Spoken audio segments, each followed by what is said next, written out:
Hi guys, welcome back. Scanlink here, we're off for more of Spyro 2 Ripto's Rage / Gateway to Glimmer Reignited, and in the last episode, we dived straight into Idle Springs, mainly because that we were able to swim, and that allowed us to complete the level in one fell swoop. And we also finished off, well, as much as Summer Forest as we were actually able to, mainly because, well, we need to be able to actually climb a ladder in the main room of the palace in order to get the rest of our items, which we'll just see in a moment when we get over here. But while we reach this room, we have 2 levels open up to us, plus another one that we paid money bags to open the way to, and as well as our orbs next to Elora opened up a speedway. So we have many options at this point. Of course, I'm going to go down the order like you would expect at this point, since obviously I did Colossus before Idle Springs, so we could, you know, complete. Not defeat. Well, I guess you could say defeated in a way. Idle Springs in one go, because we had to dive in the first place and we didn't have enough gems to pay for money bags without entering one of the 2 levels. I'm going to go straight into Horror Coast, and this level is famous for many things, and it's probably one of the most recognised levels in this game, so that's pretty cool as well, especially since it's going to be the reignited version. This level looks pretty stunning. And, as I said, there's a few tidbits that we need to bring up when we actually, you know, get into the level. And there's actually one thing I can bring up as soon as the cutscene actually begins. There we are, that was perfect timing. Those orange dudettes, or dudes, I say dudettes as in, like, they're small, but they're pretty much running away because of, like, the rubber and whatnot, but these lummoxes, these are the 2 major things that we need to talk about this level. That was dickish. Yeah, those blue guys, I mean, I don't think he died. I'm pretty sure they're made of rubber because they themselves have a bit of a spark going in between their 2 antennae. Antennas, I don't know what the plural is. But these orange guys, look at them. They're orange. They look like they're workers with a massive ratchet. An orange dude with a ratchet. He's basically Ratchet. Remember, the original Spyro games were made by Insomniac Games, so maybe that was the inspiration for, you know, Ratchet and Clank. It would make sense. And that's one of the interesting tidbits of this level, and we can just easily flame them to take them down. But the other interesting tidbit is this. We've always had trouble with the gear grinders, but now they've set up force fields to separate us. If you find diodes, you can use them to turn off the force fields. Gear grinders, Ratchet and Clank, kind of a similar motif going on there as well in terms of the naming of the future games after Enter the Dragonfly. Well, actually, no, it would be after Year of the Dragon. Year of the Dragonfly was made by Universal Studios, but, you know, they tried to emulate the design, which I think they did an okay job, but obviously the game was rushed. But what I want to get to is that these Electrolls, just like in the original PlayStation 1 releases, they're voiced by Tom Kenny, the voice of Spyro, the voice of SpongeBob, and whatnot. But here's the thing. The Electrolls pretty much sounded exactly like SpongeBob in the original. Of course, he must have deepened his voice a bit, so it wasn't like, oh, these are just SpongeBob. I think there's a diode around here somewhere, but my eyesight isn't what it used to be. The voice acting isn't exactly the same either, like how the lines are delivered, but I think that's just, you know, how the directing happened. But yes, a diode is basically the sun from one shot. We just plug it into a slot and the light bulb deactivates the electrical field that stops us from progressing. A bit odd, really. I guess it just generates or takes away the electricity to power up the light bulb instead, which is how these guys with their wrenches pretty much created the circuit in order to turn on the gate in order to shock the guy, which is weird because he put his wrench in there to complete the circuit in the hole, and yet that turned off the force field where it's supposed to be the other way around. We put something in to turn off. I don't know. the beginning intro cutscene is I think it would have made a lot more sense if he like broke the light bulb when he approached with his ratchet in order to, you know, shock the guy when he went through. And by the way, here's our Clank. There we are. Told you. There's your references for the day. And of course, got to defeat all enemies in order to, you know, get their spirit orbs, or spirit particles, whatever they're called, to power up gates so we can do stuff. And, well, obviously because of that, we need to take out, well, most of all enemies. You don't have to take every single one of them out. But in the original games, that's something I never brought up. In the original games, there was actually a tally telling you how many enemies there were actually in the level. And even though you don't need to take out every enemy in the level for the most part, I mean, for whatever reason, the robots do give spirit particles, which makes no sense. They're robots, unless, you know, they're sentient, which would be Clank, but I'm pretty sure these enemies are not. Do a little mini hover there, we are. Yeah, this way.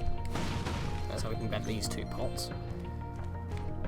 In fact, I need to go over here as well. But yeah, you can see that we're also dealing with a lot of these windmills. Remember that there was actually a skill point that we need to get in this level, or windmills. But yeah, what I was saying about the spirit particles, in the originals it actually told you how many enemies there were in the level because of how many spirit particles you could max out in that level. Of course, as I said before, if you leave the level and come back in, they will reset because all enemies respawn. But that pretty much means that when you're going through the level normally, enemies won't respawn because they're part of a tally while you're in the level itself. So that's cool, I guess. It kind of like that means that you don't have to kill enemies multiple times, which you had to do in Spyro 1. You have both diodes. I don't know why they're called diodes. They're clearly light bulbs or whatever. They do what they do what they say they do. They turn off the things, and we're still grabbing them. So let's bash that one. Got a few more gems here. I actually do need some health, so I will kill that rat. But we've actually got bigger windmills here that we can't actually bash, so we're gonna have to kill 18 enemies in order to. Excuse me. That was rude. Wow, really? I am getting comboed by Ratchet and Clank. Spyro's getting literally demolished by his successor, I guess? That would make the most sense, but hey, Spyro's back, baby. And he's lighting up the joint. Smoke weed every day. Wasn't intending to go in that direction for a joke, but it kind of happened. I mean, every time we flame it burns, so whatever. Right, I kind of need some health, and I'm trying to go far away so this rat over here respawns, but it just doesn't seem to be happening. So that kind of worries me a bit there. So I'll charge into you on the way, and then I'll flame you. There we are. That'll do it. But yeah, so we need to defeat 18 enemies in order to activate this this gate, this power-up gate. So what power are we going to get in this level? Probably Super Flame. We could probably, you know, flame them. It could also be Supercharge. We could dash right through them, because Supercharge has the same properties of a Super Flame, only that you can't shoot it. You have to go to it. It's basically the close range option. I did press the flame button. Guess I didn't do it in time. Right, I feel like... Well, I'm going to die in a minute, actually, if I'm not careful. Ah, there you are! Got a rat. Hang on a minute. I feel like he's respawned now. No, he hasn't. What the hell? Not having much luck here. By the way, this level used to be, like, pretty much, like, at night time, but now it's, like, at sunset on a rainy day. I don't think it actually used to be raining in the original. I'm pretty sure it didn't. And it definitely wasn't sunny, because we got a bit of sun here. So, yeah, definitely a bit of a different atmosphere. But I kind of like it, to be honest. It gives it, like, a nice, atmospheric, moody tone. Especially for the electric, like, kind of design. By the way, we just got into a completely separate area of the map. This is just segmented for a single orb challenge, which I guess we should do. And I'm actually surprised that they're running around right now. They don't normally. They normally spawn in when you're trying to put the orbs in their places, which will be told in a minute. But you have to lure them out and kill them. But apparently here, they just run around like normal. I guess that's because of the power of the PS4 and Xbox One. Ah, these gear grinder thieves keep taking our lightning stones. If you can replace them all and activate our generator, I'd be very grateful. You actually sound pretty on point. I mean, obviously, in the original game, like I said before, all the NPCs of the world, the inhabitants of the worlds, they all pretty much have the exact same voice, and, well, even in this version, they have the exact same voice actor, but they've been tried to give slightly different pitches so that they sound different. So if we spit that there, I mean, this guy's still running around like a muppet. But normally, what you would normally do is, like, lure them out, but no, they just continuously run around, you just gotta flame them. There's 10 of them, and, yeah, they're sprite in the original for the HUD, anyway. They look pretty weird. They look like they were doing a funky dance all the time. Here, it's just their mugshot, which makes sense, because everything else is a mugshot. Our lives are mugshots. When we have, like, stuff with other characters, it's their mugshot. It makes sense. So, I can't complain about that, but I did kill that one guy, but it still says 10, so I'm guessing they would still respawn in a similar manner. So I've already done, like, 2 here. Let's do a third. Oh, okay, I couldn't pick that up for a second there. There we are. We've done a third one. So if I just walk away, I mean, even if I am looking in the right direction, they'll just spawn behind a building and then start running around again.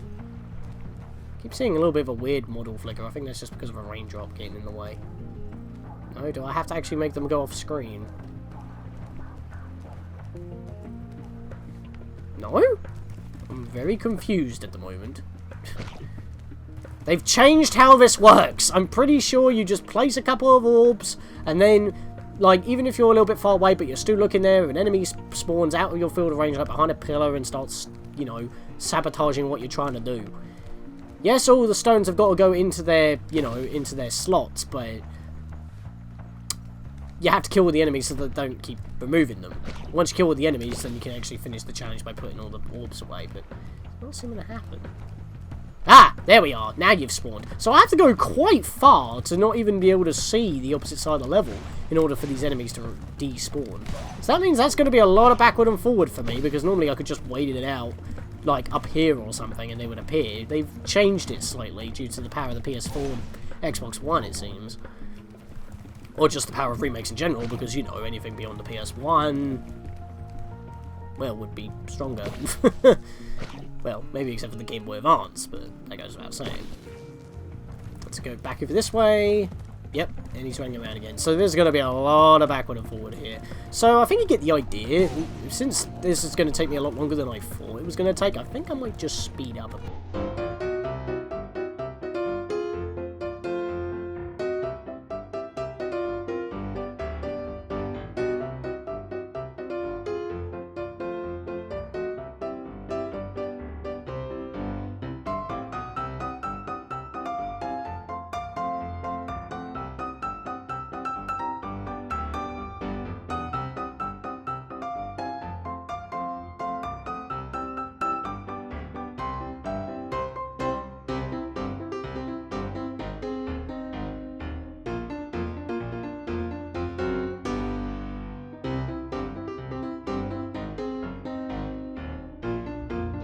And there we go. That definitely took longer than I thought. Thank you, Spyro. I found this shiny thing mixed up with our lightning stones. Please, take it as a reward. So, while we were killing those enemies, because they were challenge specific, they didn't give us any spirit particles, which makes sense, because otherwise that, well, I get, because as they're tied to the challenge, I mean, that would be a bit odd if you could just do that and then get the thing. I mean, it makes sense, but at the same time, it half don't make sense, because they're still, like, you know, enemies. So you would expect them to give us the effect, but then again, I guess that would also break it, since, you know, there are some things you can actually do which would break the level if you can actually use this, and you'll see what I mean later. But anyway, we need to use a diode to get through here. It's just that the game kind of funnels you into that direction anyway, and it's only for one orb challenge, though. It's funny as well. There were no gems during that challenge. So there was literally nothing there but the orb. But like I said, the game kind of siphons you in that direction. But now we're able to actually get through. It's probably because you won't think of going to the field even if you picked up diodes. I mean, I always go to that area first, even if I don't realise what I'm doing. So I'm going to bash you. I could not turn to the right again! That was happening in Spyro 1, and now it's happening here. For some reason, while dashing, I have trouble turning right. And I'm not holding forward and right at the same time, I'm just tilting right. I don't seem to turn sometimes, it's weird. I'm actually scared to fight now, because I could get whacked due to that nonsense. So now I want health. I'm running around for health quite often. Oh, never mind, I see a 1-up, that's perfect. That's a full recovery. Awesome. That's a full recovery, basically a 1-up, but I get the 1-up as well. I can't flame you. No. No. Back off, boy. It's not fault. That life came at the right opportune time. Like, it was perfectly timed. You couldn't get better than that. Well, if I didn't actually, you know, get hit. That'd probably be the only way. Right. Oh, there was a rat there anyway. Fair enough. In fact, I think this is where the cutscene actually took place. Right here. When we entered. That's pretty cool. And yeah, we're at 21 spirit particles now. That's ridiculous. And, no, 22. Give me that. We can actually head backwards now, and I think I might just do that. Oh, there we are, Exterminate. I've taken all the robots out, so we got that. And that was a 1-up butterfly, which is pretty cool as well. So I will gladly take. And, yeah. So, actually, I think we're at the end of the level almost. Shall I just pass through? Yeah, we're at the end of the level. I'll just come through here quickly. Fair enough. I'll loop back around in a minute. Just bash these. And claim our talisman. Thank you, Spyro. You've deactivated all of the electric barriers. We've been guarding this talisman from the gear grinders. Please, take it as a reward. You know, their new voice is actually starting to grow on me, because it sounds like wobbled and voiced, like they're always being shocked, which makes sense, because that's what they are. Their goggles never used to do that as well, and that looks bloody awesome. It's like this. It's like the effect that they use for the Stargate, you know? But more electrical than weird gelatinous water. That's awesome, that is. Well, we got the talisman at least, so now it's time to actually head back. And you can see a lot of stuff up above which we haven't been able to, like, start doing yet.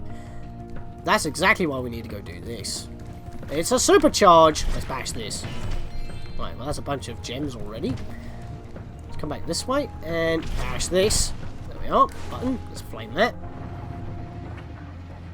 Ah, so they've slowed down.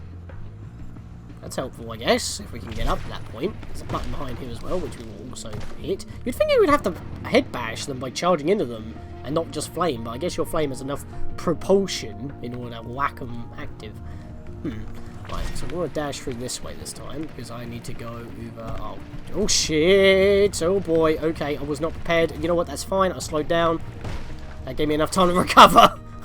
At least it didn't careen off the floor. But yeah, you can see that there's one right there as well, right in front of us. That's a little bit more of a crafty one. So what we need to do is come forward and then walk around. But that's if my right direction wants to work when I'm charging.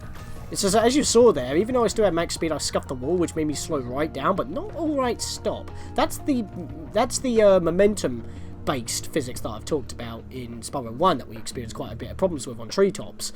Because it's not just, you know, you hit the supercharge, or you build or you go through multiple supercharge ramps, you're automatically at that speed, and you can use walls to slide and keep yourself going. If you scuff a wall in this one, you slow down, but your max speed has still been pushed up, so if you keep on running, you'll get back up to the max speed. So I guess it helps to correct, but if you're not going fast enough, it messes up jumps. Oh, okay, well I messed that one up. That was all my fault, but... yeah, I just wanted to talk about that. I wanted to talk about that without actually using the supercharge, because I need full focus. So, bring it around town. Oh, no, I did it at the exact same point. Dang it. Go a bit wider. There we go. Jump it. Bap! It went a bit wide there, but notice that we can now go forward. I guess they want you to actually, like, start fighting the enemies around here before you go up here, because this is... additional stuff that we don't really need to deal with. Spyro, do you see that big building over there? The gear grinders are using it to steal our electricity. Please help us by shutting down the machinery inside. I'm pretty sure I've killed all the gear grinders, but sure, we still need to shut down the factory. But yeah, this challenge, or both these challenges. I can see what that was. That was waterfalling. It's making that little weird line thing happen. But yeah, it's effectively just more platforming challenges getting to the rest of the world that we haven't been to yet. Did I miss a gem there? I'm pretty sure I just saw something red. Yeah, I did. Oh, I missed 2. You know what, I'll get those. Yeah, because that's going to drive me nuts. Actually, weren't they in metal jars?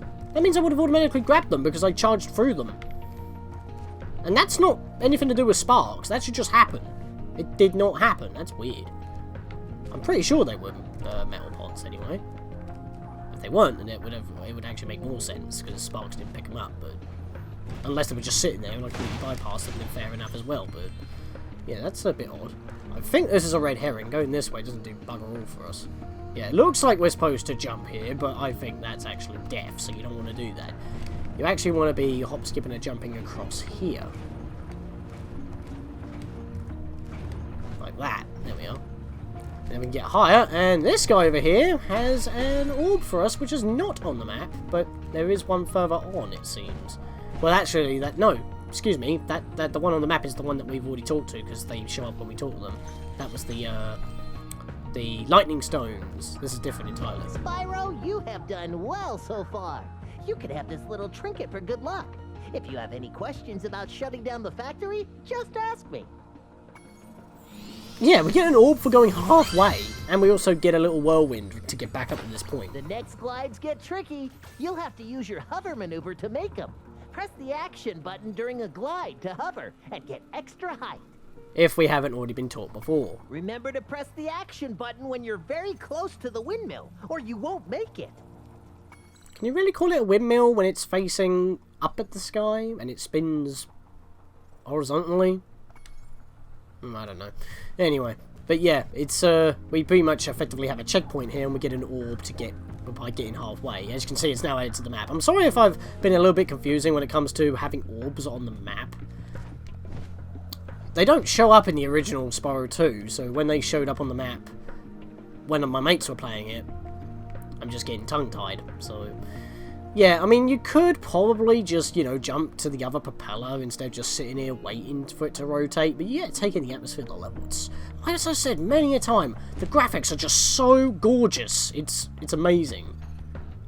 Tails kind of clipping through that, but that's fine. It's just... That's not polish or anything like that. That's just how things are in games. But yeah, you get... Well, of course I have to point it out, but you get what I mean. It's like, are you going to give me a checkpoint by doing this?